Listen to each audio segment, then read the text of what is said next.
Baik, Assalamualaikum warahmatullahi wabarakatuh.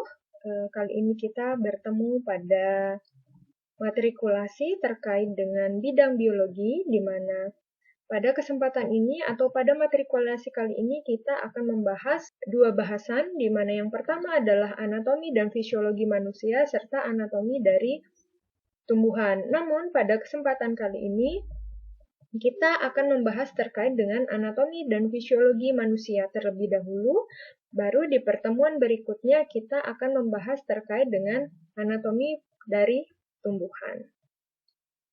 Jika kita bicara terkait dengan anatomi dan fisiologi manusia, maka hal yang pertama kita perlu ketahui adalah pengertiannya dari anatomi dan fisiologi, di mana anatomi adalah suatu definisi yang menggambarkan ilmu mengenai struktur tubuh, sedangkan fisiologi adalah ilmu mengenai fungsi dari tubuh itu tersendiri, di mana ilmu anatomi dan fisiologi sangat berkaitan. Pengetahuan mengenai anatomi akan memberikan dasar atau pemahaman awal untuk kita dalam mempelajari fungsi dari organ tubuh atau dari tubuh itu sendiri.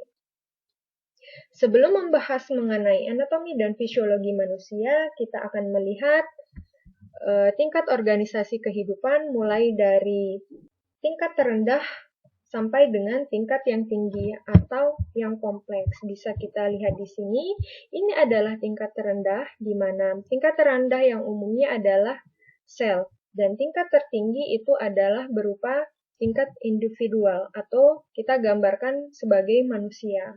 Jika dilihat dari tingkat organisasi kehidupan, tingkat individu ini tersusun dari beberapa tingkatan, di mana tingkatan pertama adalah tingkatan sel, di mana kita ketahui sel adalah unit dasar dari makhluk hidup dan struktur seluler, di mana pada sel kita akan menemukan suatu nukleus, kita akan menemukan suatu ribosom, kemudian kita akan menemukan suatu retikulum endoplasma, seperti itu.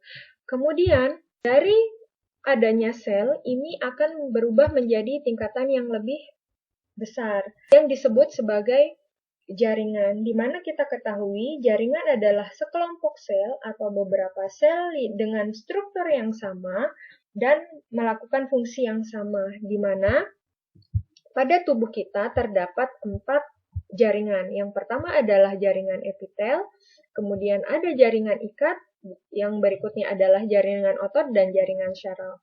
Tingkat berikutnya adalah tingkat organ, di mana organ ini merupakan kumpulan dari 2 jaringan atau lebih yang membentuk suatu organ.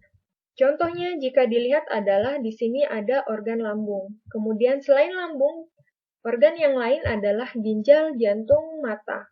Jika kita lihat, organ jantung ini tersusun dari jaringan, di mana di bagian dalam organ lambung itu terdapat jaringan epitel.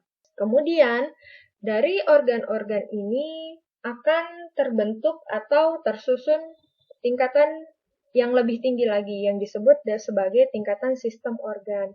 Sistem organ ini adalah merupakan gabungan organ yang bekerja sama untuk melakukan fungsi yang saling. Ini adalah sistem pencernaan, di mana sistem organ pencernaan ini tersusun dari beberapa organ seperti lambung, kemudian usus, di mana organ ini akan bekerja untuk membantu suatu proses.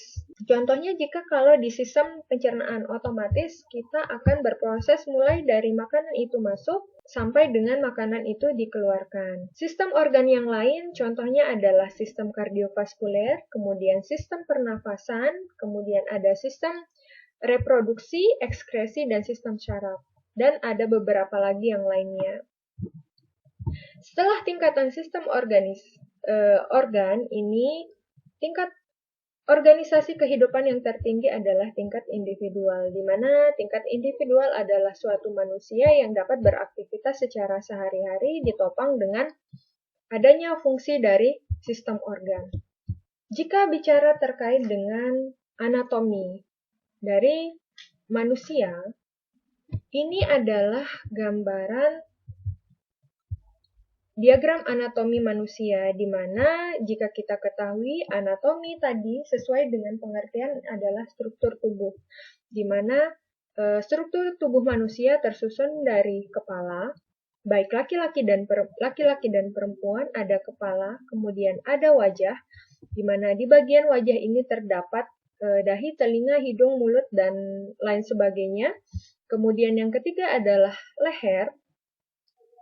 Lalu berikutnya adalah bahu, dan ada dada, serta pusar. Kemudian di bagian lebih bawah ada perut dan pinggul, serta organ seksual. Kemudian, jika dilihat diagram anatomi ini pada bagian tangan itu tersusun dari beberapa bagian. Yang pertama adalah lengan, kemudian ada siku, kemudian ada pergelangan tangan, kemudian yang 18 adalah telapak tangan, dan yang terakhir adalah jari-jari tangan atau ke-19. Jari tangan kita ketahui tersusun dari ibu jari, jari telunjuk, manis, dan kelingking, serta jari tengah.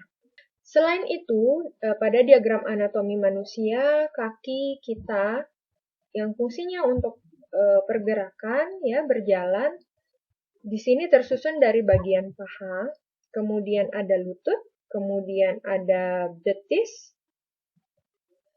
kemudian ada pergelangan kaki dan telapak kaki. Jika dilihat, ini adalah diagram anatomi manusia yang dapat kita lihat secara kasat mata atau dengan mata telanjang. Namun, jika dilihat dari subdivisi anatomi secara general atau secara umum, anatomi manusia dibagi menjadi 4. Yang pertama adalah anatomi makroskopik, di mana anatomi ini mempelajari mengenai struktur tubuh melalui observasi tanpa bantuan mikroskop. Yang kedua, ada anatomi secara mikroskopik, di mana untuk melihat struktur tubuh ini memerlukan bantuan dari mikroskop, yaitu mikroskop cahaya. Kemudian ada anatomi ultraskopik atau ilmu yang mempelajari ultrastruktur sel dengan menggunakan atau memanfaatkan bantuan dari mikroskop elektron. Lalu berikutnya adalah anatomi radiografi, di mana kita akan mengetahui struktur tubuh dengan memanfaatkan bantuan dari sinar X. Ya. Selain adanya anatomi manusia yang bisa kita lihat secara kasat mata, di tubuh kita terdapat rongga, ya. Di dalam anatomi manusia ini terdapat rongga, di mana rongga tubuh manusia terbagi menjadi 2, ada yang dorsal dan ada yang ventral. Rongga tubuh atau ruang dalam tubuh ini memiliki isi, atau ada bagian yang mengisi di rongga-rongga dalam tubuh kita. Yang pertama, jika kita lihat dari penggolongan dorsal, bagian dorsal itu tersusun dari karnial dan spinal. Karnial dan spinal, di mana karnial ini atau yang disebut sebagai tengkorak merupakan suatu rongga yang dikelilingi oleh tulang yang berisi otak. Sedangkan bagian spinal ini atau vertebral tersusun atau terbentuk dari susunan tulang belakang. Susunan tulang belakang, di mana di dalam susunan tulang belakang berisi medula spinalis. Kemudian yang berikutnya adalah rongga ventral, di mana rongga ventral ini terbagi menjadi toraks atau rongga dada, kemudian ada rongga peritoneal. Di rongga dada ini berisi jantung dan paru-paru, di mana jantung itu berada di bawahnya paru-paru atau di dalamnya. Kemudian bagian rongga peritoneal ini berisi organ pencernaan. Di dalamnya ada organ pencernaan, ada ginjal, kemudian ada kandung kemih, serta ada organ reproduksi. dan lain-lain.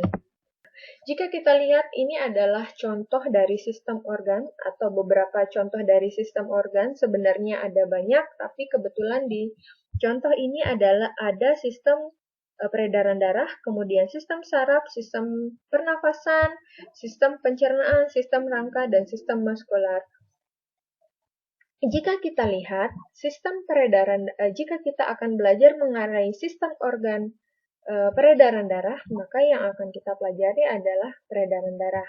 Jika kita akan belajar terkait dengan sistem organ kardiovaskular, maka kita akan mempelajari terkait dengan pembuluh darah, peredaran darah, pembuluh darah, serta organ pemompanya, yaitu jantung. Kemudian, jika kita belajar terkait dengan sistem saraf, maka kita akan belajar terkait dengan sistem saraf pusat dan sistem saraf tepi. Kemudian, jika kita belajar mengenai sistem pernafasan, maka organ yang akan kita pelajari adalah organ paru-paru. Kemudian untuk sistem pencernaan, kita akan belajar beberapa organ, di mana kita tahu pencernaan itu dimulai dari mulut sampai dengan anus. Jadi organ yang berperan lumayan banyak, ada mulut, kemudian ada lambung, kemudian ada usus, kemudian ada yang lain ya, organ yang lain seperti pankreas dan hati. Kemudian kalau sistem rangka, kita akan belajar terkait dengan pertulangan yang ada di dalam tubuh. Dan yang terakhir, jika kita belajar dengan sistem muskular, maka kita akan belajar terkait dengan otot. Pada kesempatan kali ini, kebetulan kita akan belajar mengenai sistem pernafasan atau yang sering disebut sebagai sistem respirasi.